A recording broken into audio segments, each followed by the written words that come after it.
Alrighty, so we'll go ahead and get started. Do you mind closing the door just a little bit? Oh, Jamie's got it. So hello, Zoom friends, Enterprise Scholar friends.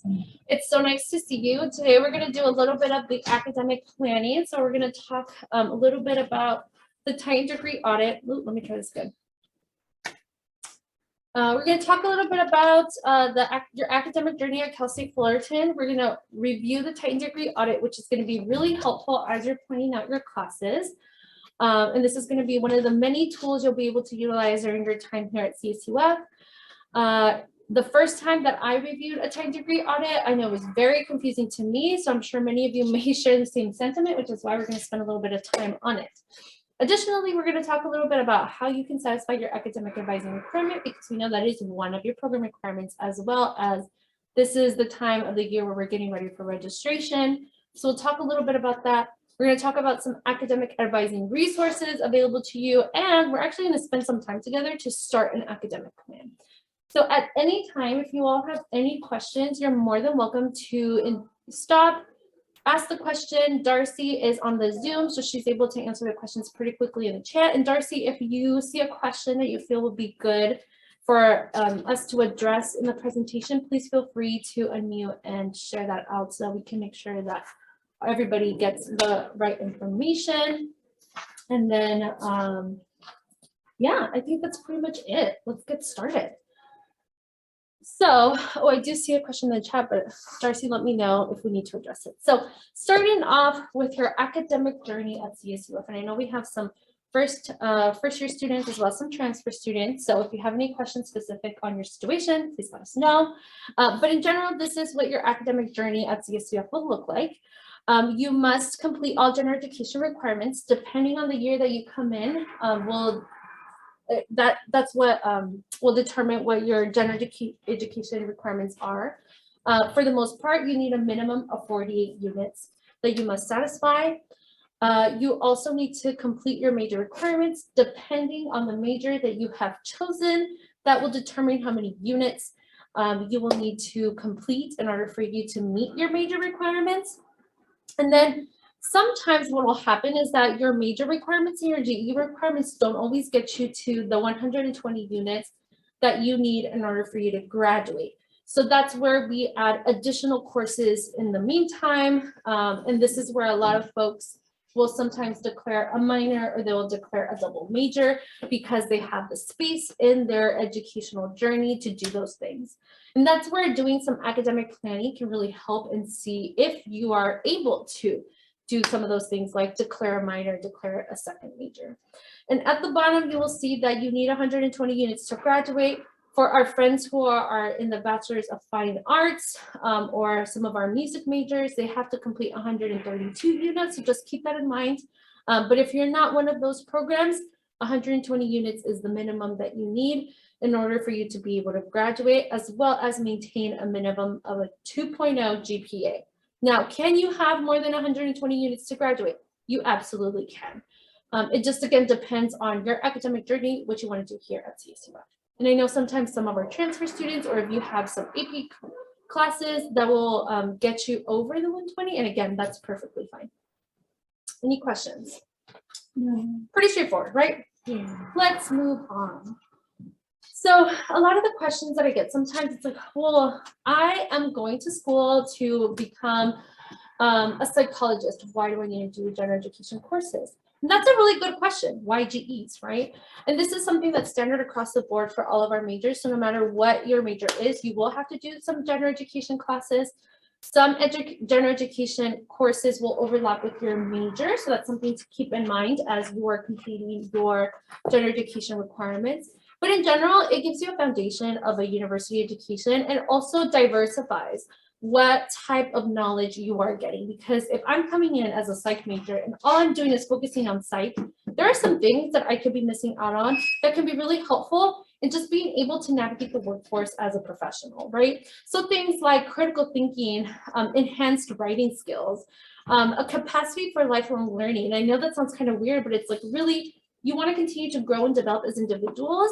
And taking some of these general education courses can really enhance your ability to continue that lifelong learning that we call, right? Continue to learn as a person even after you graduate from college.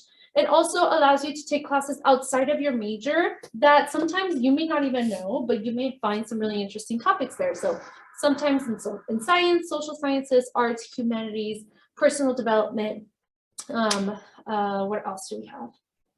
Ethnic studies, different things like that. And then again, these are all allowing us to build different skills to be able to contribute effectively within our culturally diverse society, because we are quite a diverse place that we are. So again, things for you to think about, and it really just enhances and expands your knowledge, right? Your knowledge base, what you get experience to. So this is why we do general education here at CSUF. And so one of the great things that you're going to see is that there are a lot of different areas that are going to be covered in the GEs. And so I'm a huge proponent of really looking at the classes that satisfy your general education requirements, because it's important for you to find something that you're interested in. I know some of us may not like the sciences very much, or may not like math very much, but if you find a class that catches your attention, that's where the learning comes, and then the grade comes along with that as well. So moving on. So in this first part, we're going to talk about the TDA. So it's really helpful if you all look at the TDA as I'm going over it, because I'm going to be showing you an example. But what better example to see than your own tightened degree audit? And so I also recognize that we have gone through quite a few changes in our portal, and I know I'm still getting used to a lot of these changes, and I'm sure you all are still exploring it. So let's just quickly find some of this information. If you have more questions on how to access your tightened degree audit, please feel free to let us know, because we can spend some time in investigating some of that. So first and foremost, I'm going to start with this here. This is your portal, or your portal should look something very similar to that. And up here, you're going to see at the top, you're going to see different tiles is what they call it. And you should have a tile that says Tightened Degree Audit and Planner. So if you see that tile, go ahead and click on it. If you do not see that tile, I'm going to move over just a little bit. There should be 3 dots on your top right-hand corner, or that you can click on, and then that allows you to customize your tiles. So you can take some tiles away, you can add different tiles, whatever tiles that you feel like are relevant to you and are going to be most helpful to you. So you go ahead and click on Tightened Degree Audit and Planner. You should get something like this. Once you get to this page, you want to go ahead and click on Run Audit. It's important that you see the most up-to-date version of your Tightened Degree Audit at all times, because sometimes when we transfer in some courses, or let's say we have some AP credit that didn't show up maybe last month, but now they are showing up, we want to make sure that we see all of that information so that we're looking at the most up-to-date version of our audit.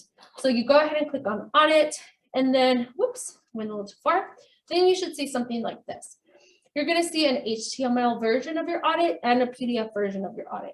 If you are thinking about printing your audit to have on hand, definitely take a look at the PDF version. That's the best version to look at if you're going to be printing it. If you're going to be referring to it online, so meaning on your computer, on your iPad, on your phone, whatever that looks like for you, on your tablet, I recommend looking at the HTML version, because it's a lot easier to navigate. And the really great thing is that if you look at the HTML version of it, you can typically click on the classes and it gives you a description of what the course is all about, which we want to see. So you go ahead and click on View Audit, and then you should see your Tightened Degree Audit. Again, if you're having issues with it, please let us know, and we can definitely walk you through that process. I want to highlight some important areas here at the top, because it's important for you to want to make sure that it is your own audit. So typically you'll see if it's yours or not, because it'll say your student ID, and it'll also say your name, right? But up at top, you have a lot of different categories. You have audits, plan, courses, notes, and transfer evaluations. If you click on the notes tab, you should be able to see any notes that any advisor that you meet with has shared with you. Many advisors, many advisors on campus utilize something called TAN, which is where we put in the information that was discussed in our meetings, so that whenever you do have questions, or let's say you want to refer back to those notes, you can do so pretty easily. Sometimes not all advisors do this, so just kind of keep that in mind, that you may or may not see the information from your advisor, but it's a good reference point for you. Then up at top, like I said, you're going to see when this Titan degree audit was prepared, your student ID, program code, graduation date. If you apply for graduation, it should say the date and the year that you will be graduating. If you have not applied for graduation, it's just going to say unknown, and that's perfectly fine. It won't show up until you actually apply for graduation. And then it'll say catalog year. So your catalog year is the semester and the year that you came in. And that's the agreement that you have with the university of the requirements that you are going to satisfy in order for you to get your degree. So it's important that it's reflective of, you know, the time that you came in at CSUF. And then job ID, you can go ahead and ignore at the time. Down under that, you're going to see a really nice pictorial representation of what your Titan degree audit units earn, which is, again, very beautiful, very pretty. It's not always 100% accurate, and it doesn't give you so many details, or it doesn't give you the details that you need. So you're definitely welcome to look at it as much as you want, but I highly recommend that you continue to look down to see the details of our Titan degree audit. So moving on, if we continue to scroll down, you're going to come across your legend. So your legend is going to be your go-to place for all information regarding the codes that you see on your Titan degree audit. The most common ones that you will see are the ones listed here in this red box, which is no. It's also going to come up as a minus or an orange box with an X on it. That means that this requirement has not been fulfilled. When you have completed a requirement, it's going to show up with an OK, a plus, or a blue box with a white check mark in it. That means that requirement has been completed. And then if you're currently taking a class, it'll show up as IP next to the course. So something to consider is that even though you're currently taking a class and you will pass it and you are going to finish it at the end of the semester, because you still have not gotten a grade assigned, it will not show up as complete. So let me say that again. In a different way. You will see a requirement satisfied when you have a grade assigned for that class. Okay, so just keep that in mind, especially for some of our classes that we're currently taking right now. So as you're looking through your TA and picking classes to take in different areas, make sure that you're not taking a class in an area that you currently have a class in progress. Everything else, so the codes below the red box, you may also see, they're a little bit more rare. I don't see them as often, but again, if you see something, a code on your Titan degree audit, you're not sure what it means, refer back to the legend. And if you need some more support in being able to interpret it or really understand, this is where meeting with an advisor can be really helpful in that part. Okay, moving on. Do we have a question? No? Okay, okay. Awesome. So now we really get into the fun part, right? Which is your general education requirements. The different sections, the different categories, as well as the different classes used to satisfy those categories. For the most part, folks are going to have anywhere between 6 and 7 major categories, depending on when you came into the Center for Scholars. So, for example, some of our transfer students and our continuing students may not have some of the requirements listed here. So just make sure you're always referring to your current Titan degree audit, because your current Titan degree audit will tell you exactly what you need to take. Our newer students, meaning the students who have started their academic journey for the first, their first semester in college is this semester. Thanks. You are going to see something very similar to what I have here on the screen. So, and I'll point out the differences as we come across it. But here are some major things that you want to keep in mind as you're looking at your Titan degree audit and understanding how to read it. So each section is going to be labeled with a name. So for example, right here we have section 8, core competencies, and it tells you some really important information about how to satisfy this requirement. So right here it tells you you need a C- or better to get credit for each of these courses. In addition, it says 9 units. So that means that you need a total of 9 units to complete section A. We also see that there are 3 subsections. So a general rule of thumb that I want to share with you all, and again, this applies generally, there are some exceptions to this rule, but most classes are going to be about 3 units. We have a few classes in the math department, the sciences, kinesiology, and a few labs that I see across in other departments. There are either more than 3 units, so anywhere between 4 to 5, or less than 3 units, so 1 to 2 units. But again, it's very rare, but they do exist. So just kind of keep that in mind as you're looking at your classes. But for this particular section, all of the classes listed in these areas are going to be 3 units. And so right here, you can see that you have 3 subsections, and each subsection requires you to 3 units to complete that area. So if you utilize that general rule of thumb, that means that 1 class per subsection will satisfy those areas. And so that means that if we have 3 subsections, 1 class per section, we have 3, 6, 9 units. If you take 1 class in each of those areas, that'll satisfy all of section A, okay? So just some quick math for you there.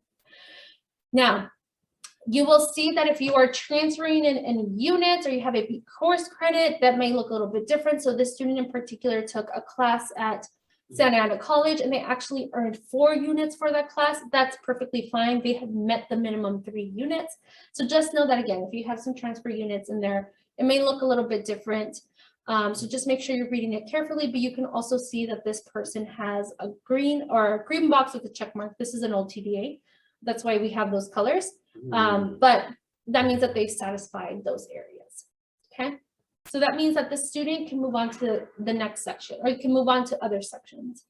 So the next section we see here, scientific inquiry and quantitative reasoning. This is a really fancy way to just say math and science. It also tells you that you need 12 units minimum in order for you to satisfy this area.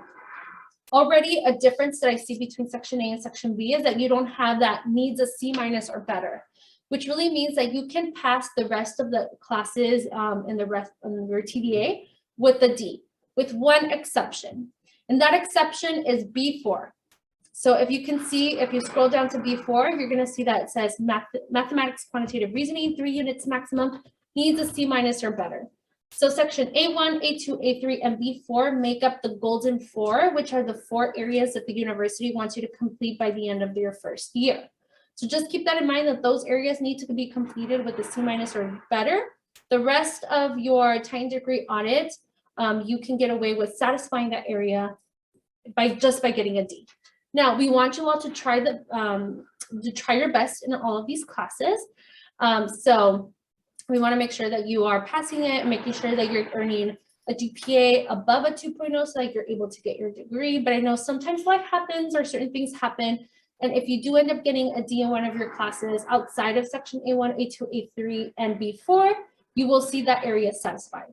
Now, you are welcome to retake the class because you can take any class or retake any class with a C- or C- or below. And so those are conversations that you can have with your advisor if you have more questions about that, okay? So again, section B, quantitative, scientific inquiry and quantitative reasoning. You have a physical science, you have a life science, and you have a lab. The lab must be taken with either your physical science or your life science. You only have to do 1 lab course. And again, it can be done with either physical or life science. You don't have to do it for both. And for the most part, with your GEs, as long as you take 1 class in each subsection, you will satisfy that area.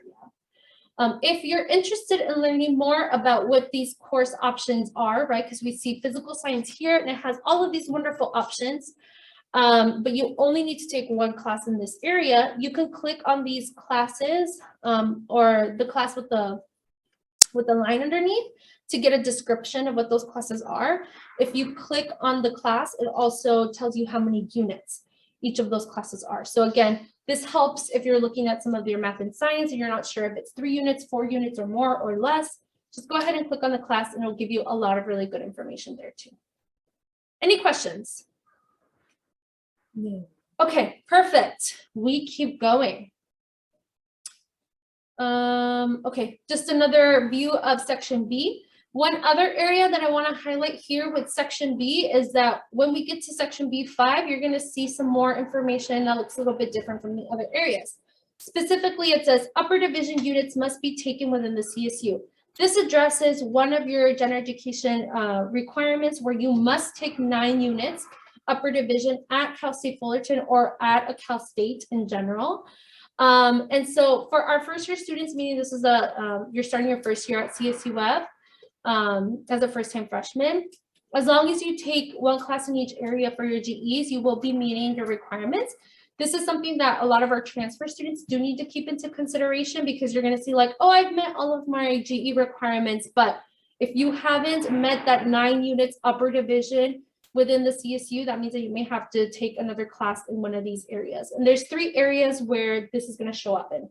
Section B5, C3, and I believe D3. It'll be labeled on your TDA, so just make sure you're reading it carefully. Because again, there's been some changes in TDAs depending on the year that you came in. So for our continuing and transfer students, that might be a little bit different.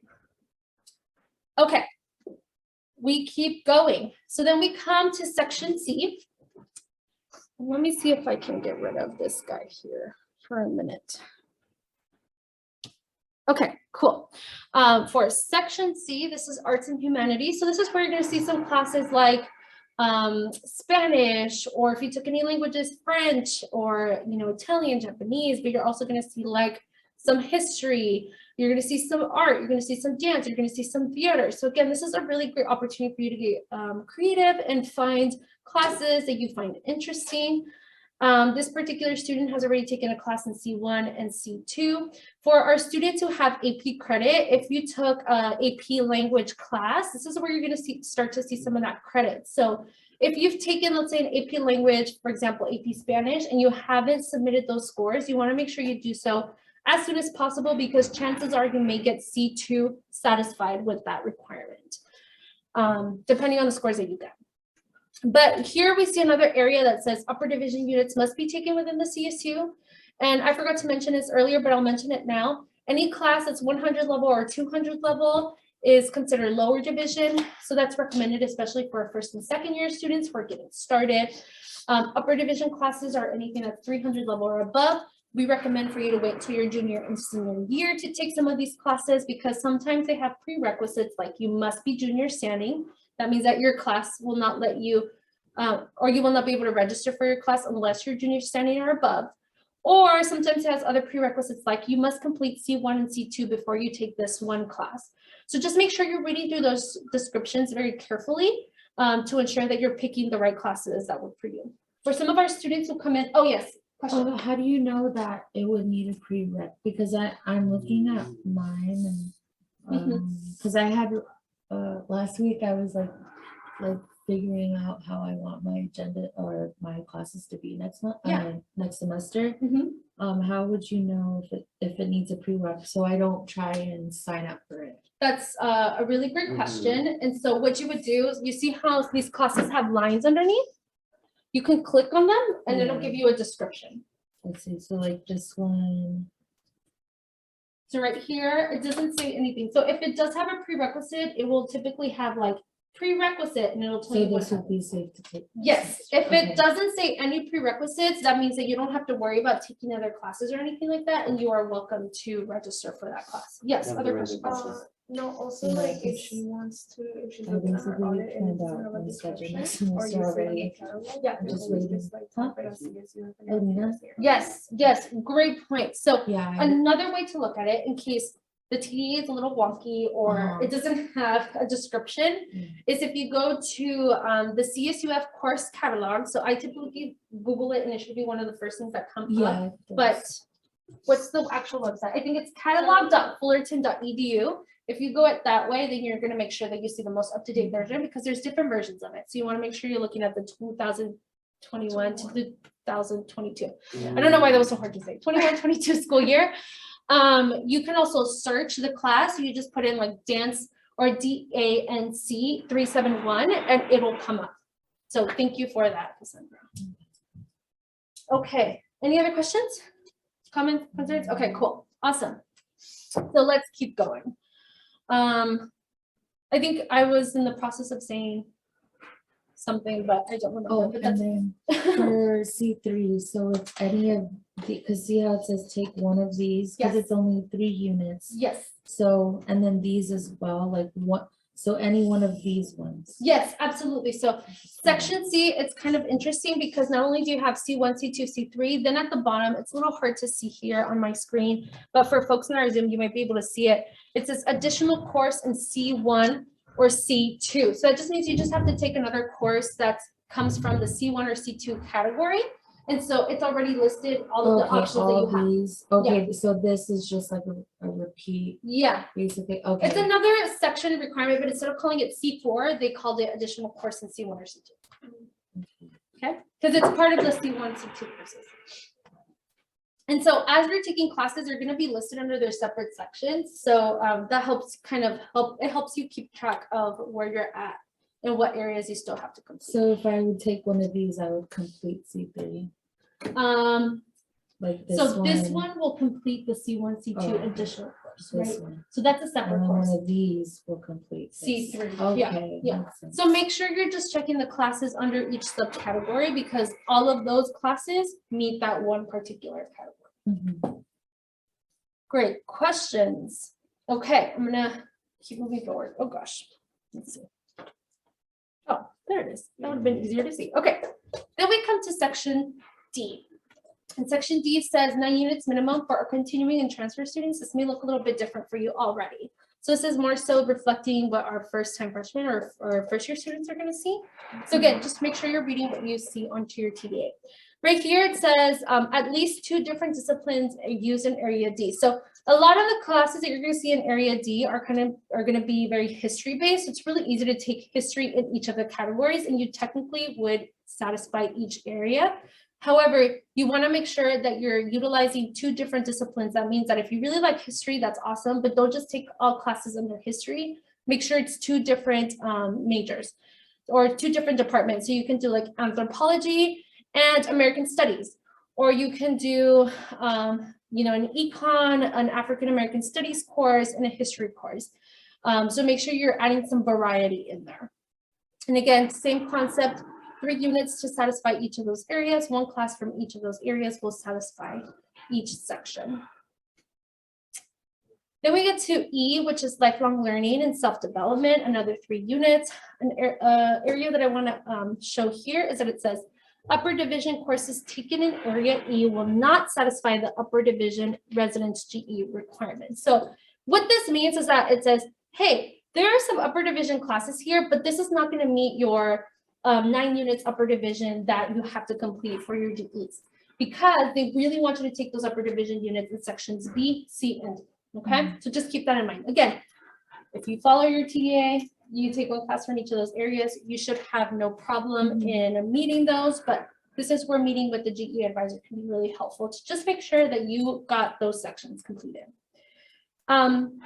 A lot of the times I like to tell students to wait to do upper division classes for their junior and senior year. So this includes B5, C3, or the upper division class in D and C, to wait until your junior and senior year to take those, because then by the time that you get to those classes in your junior and senior year, you don't have to worry about some of those prerequisites that may come up.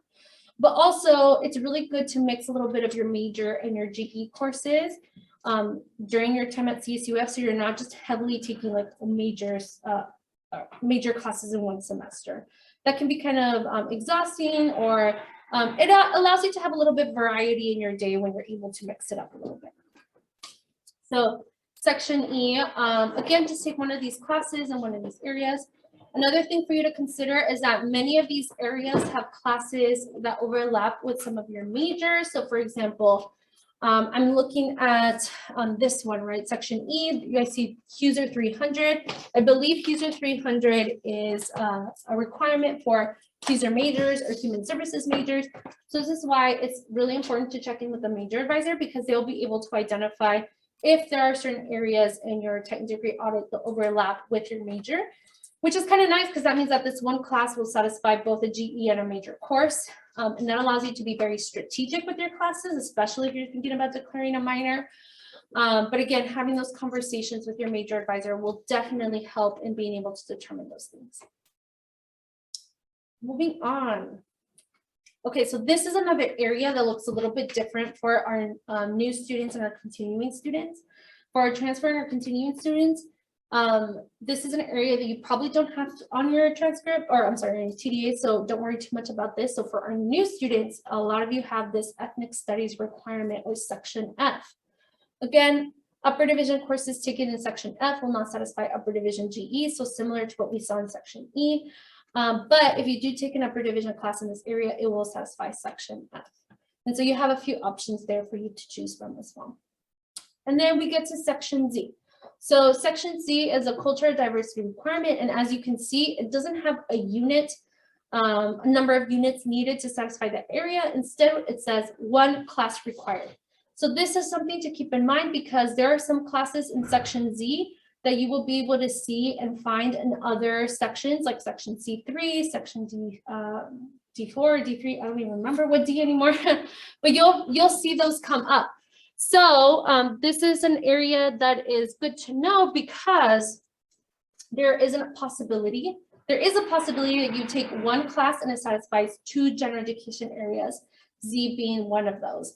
And so in this QR code that I have here, you're going to see a page that comes up. And in that page, you'll be able to see the different categories in your technical degree audit that has classes that overlap with section Z, or it'll say something like Z overlay. I highly encourage you all to take a look at it. This is just another way for you to be strategic with your general education requirements in case you need some extra space to take additional courses that you're interested. Remember, if you, let me go back. My reminder is this. You need 120 units to graduate. Just taking classes in your major and your GEs don't always get you to the 120. So let's say you took a class and you already satisfied all of your other GEs, but Z is left standing, which means that you did not pick a class that overlaps, that satisfies 2 general education requirements. That's okay because you need the units anyway, right? So if you're really concerned about it, definitely utilize this tool because it'll give you some more information about how you can be strategic. But if you're not that strategic with your general education requirements, that's okay because a lot of the times you will need some extra classes anyway. But this is where meeting with an advisor can be really helpful because they can help identify certain areas. Meeting with your major advisor, again, is super helpful.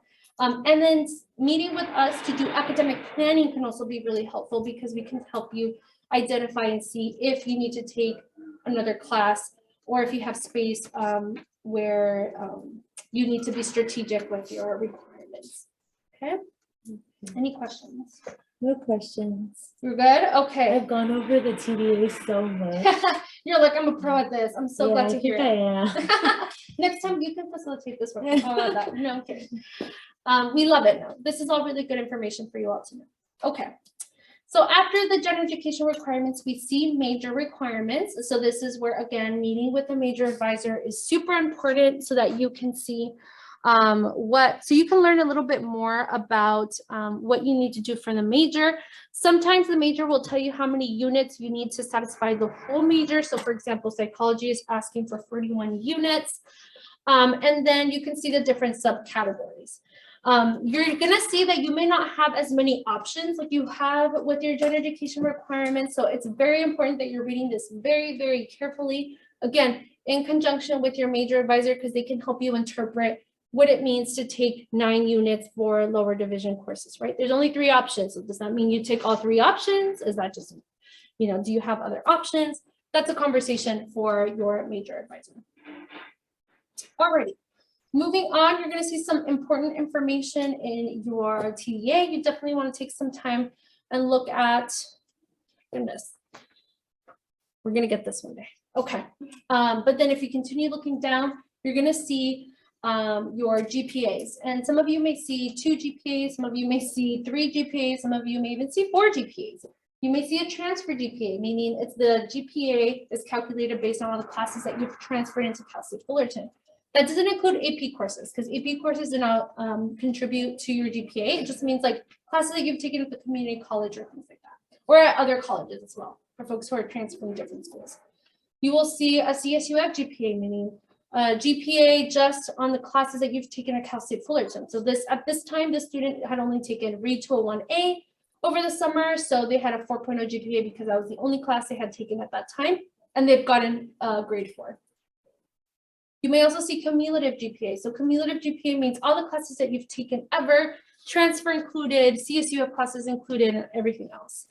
And so then you will see, sometimes you will see these different numbers depending on if you transferred in any courses. But again, the student has a 4.0 because the only class that they've earned so far was 3201A at that time. Sometimes other GPAs that you may see would be like a major GPA. Not all majors do this, but know that sometimes you will see that. So again, read your TDA very carefully because you can learn a lot about your education journey on this. Alrighty, so just a couple of reminders for all of you. Areas A1, A2, A3, and B4 must be passed with a C- or better for GE credit. All other areas can be completed with a minimum of a D grade. Just make sure you're paying attention to those classes that double count with your major, because if it double counts with your major, chances are you may still need a C- or better. So even though, let's say it falls under section F, but if it overlaps with your major, you want to make sure that you're doing well so that you're able to meet your major requirements. A minimum of 9 units upper division courses taken at the CSU. So that includes areas B, C, and D. And you need a minimum of 48 units in order for you to complete your general education requirements. As long as you're taking a class from each of those sections, you should be in good shape. Other things to note, lower division courses are 100 level to 200 level. Upper division courses are 300 level and above. A lot of the times you need to be junior or senior studying to take those, so just make sure you're looking at those very critically.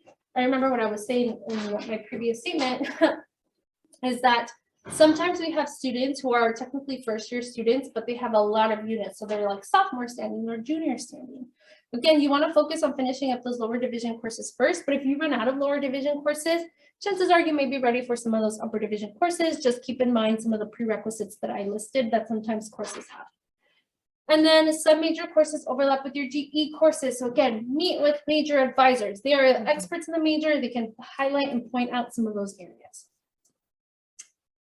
Now, something that I want to address is that you may have seen some information about like graduate in 4 or graduate in 2 or choose 15 campaign that you've been seeing across campus.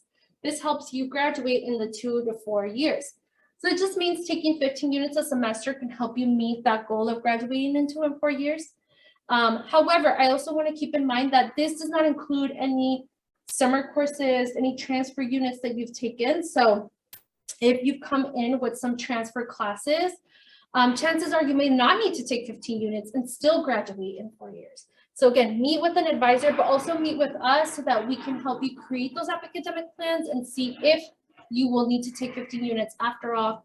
And let's say like, oh my gosh, I want to graduate in 4. I don't have any transfer or AP credit, but I didn't take 15 units this semester. I'm doomed.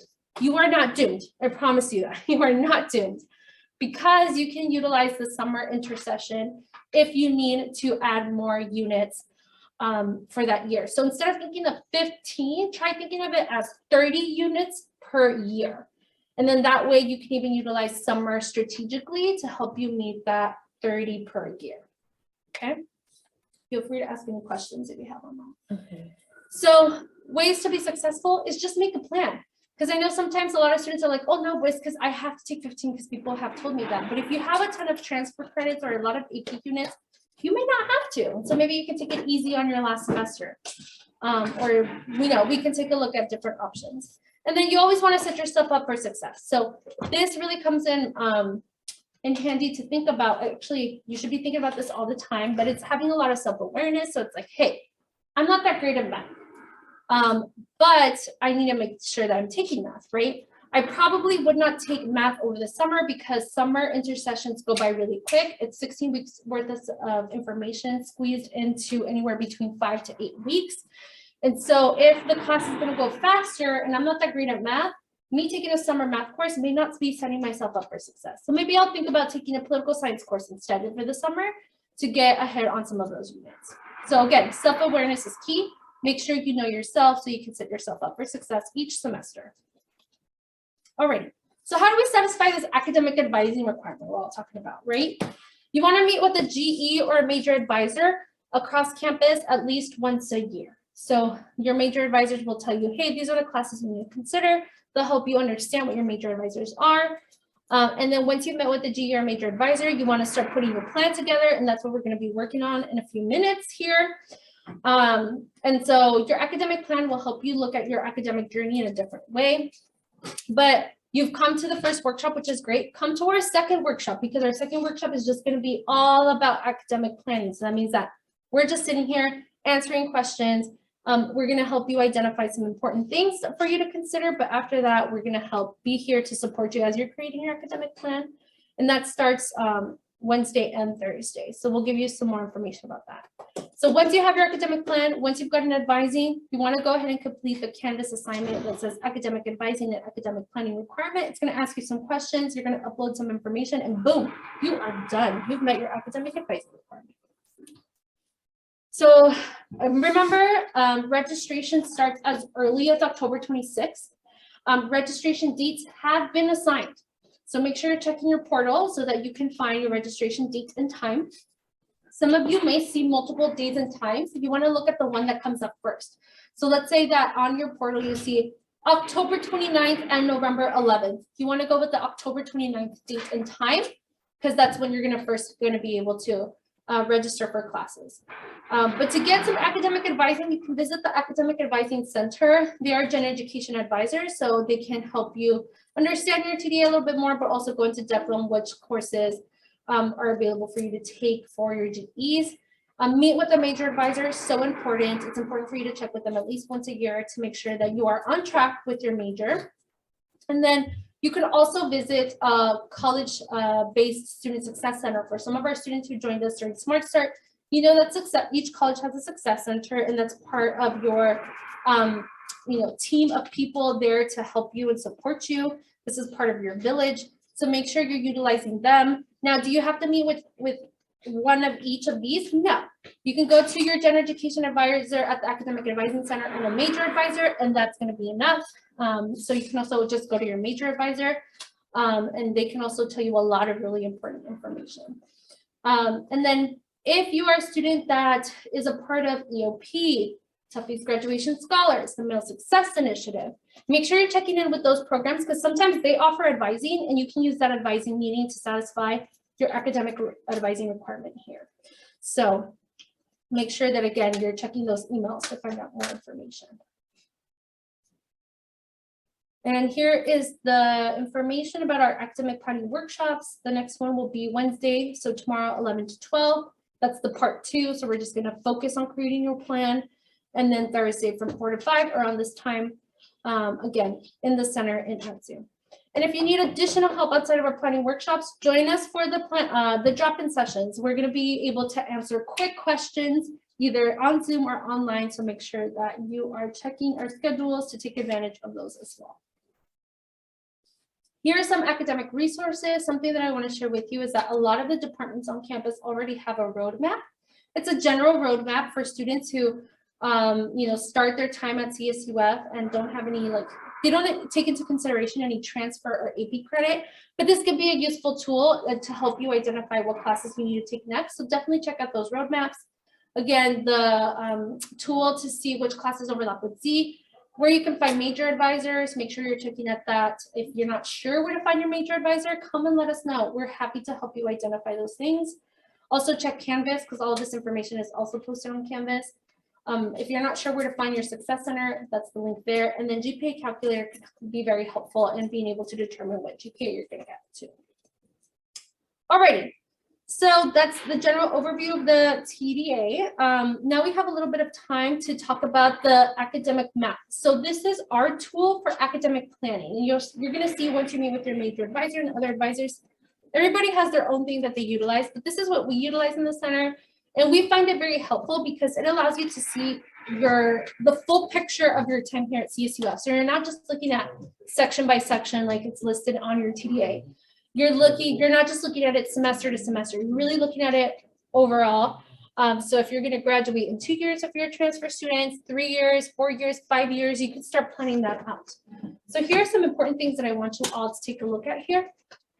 You're going to be able to put in the courses that you're taking. You're going to be able to put in the units that you've earned, what requirement it's satisfying. And the really great thing is that it starts to do the math for you, right? So if you're not sure if you've taken 30 units a semester or how many transfer units you have, it does the math for you. So you can see that up at top where it says fall 2020, right next to it says 15 term units. So this particular student took 15 units that semester. They also took 15 units in the spring semester. And at the bottom, you'll see that year 1, they've earned 30 units. It also tells you that they've transferred in 10 units. And so what that will do is that it will start to do the math so that you will see at the end that overall they have 40 units earned so far by the end of the spring 2021 semester. And then there's another section where you are able to write your action plan. So if some of you are thinking about doing internships, studying abroad, maybe you're interested in taking a lighter semester, you can write those goals there. And then that way you can work with your advisor to make sure that you're creating a plan to meet some of those goals. Okay, so where do I find this amazing academic plan? I'll tell you. So you're gonna go onto your Canvas, and on the left-hand side, you're gonna see the assignments tab. So you're gonna go ahead and click on that. And then depending on how you're looking at the requirements, it may be under like, what is it? There's like different sections that it's called. Sometimes it's categorized, but if you have it categorized this way, it'll be under Scholar Forms. So you could go ahead and click on it, download it, so you can open it. And it's gonna be through Excel. And there's sometimes you can open it like online through Excel. Just depends on the, you know, the software that you have. So definitely download it there so you can start working on it. I have paper copies of it. So if you're ever in the center and you want a physical paper copy, please feel free to let me know and I'll give you a paper copy. But it's best if you utilize it electronically because you can continue to tailor it and add to it and change it up. And it'll be reflected onto your TBA. So I'm gonna exit out of this guy. And right now, we're gonna spend some time on filling it out. So this is a great time for you to ask any specific questions based on your specific situation. I have an example that I would like to share with you all that I think can help you see what this will look like. So this is an example of a Titan degree audit that I put together for this presentation specifically. And I want to show you what we would like to see in terms of getting your requirements satisfied, right? So the idea is that eventually we will get to this point right here. The more information we can put in here, the better, right? Because then that makes it more helpful to you. But in general, we want something like this. Now, do you have to submit this or something like this for academic advising credit? No, you do not, because we understand that you may not necessarily know what to take in years 2, 3, or 4. But we want something more, at least, if you can't fill it out completely like that, we at least want to see something like this, right? We at least want you to know what you're going to be taking in the spring semester, and then later on we can work on adding to years 2, 3, and 4, if that applies to you. Now, some of you may be, what is it called? Sorry, they can't see the team pool. Oh, haha, that's not helpful. Let me stop sharing. Thanks, Darcy. Okay, let's stop the share. Or not. I guess you all won't see it. No, I'm kidding. There we go. Okay, let's try this again. Maybe I'll do this. No, I will do this. Okay, here we go. We have a few minutes. So back to what I was sharing with everyone, and let me get rid of this guy here for a minute. The goal is that eventually you'll have something like this, or even more filled out, right? Ideally, we're hoping that you can have all this information, including courses, filled out by the time that we end this year. However, we understand that many of you may still be thinking about what year 2, 3, or 4 looks like for you. So what we at least want to see in order for you to get academic advising credit is you plan out up until spring 2022, right? So from there, your advisor will then connect with you, and then you can work on developing the rest of your plan. But we at least want you to think about what you're taking for spring, and it can look like this, right? Number of units and the requirement that you're satisfying. If you have the course information, even better, throw that in there. Now, does that mean that if you submit this and you decide to make a change, you won't be able to change it because you already submitted? No, absolutely not. This plan is designed to be able to be flexible, to move around. So if you happen to make any changes, we can definitely work with you and make those upgrades or those changes with you. Again, we want this to be reflective of where you're at. This is just a tool for you to envision what your time at Cal State Fullerton will look like, right?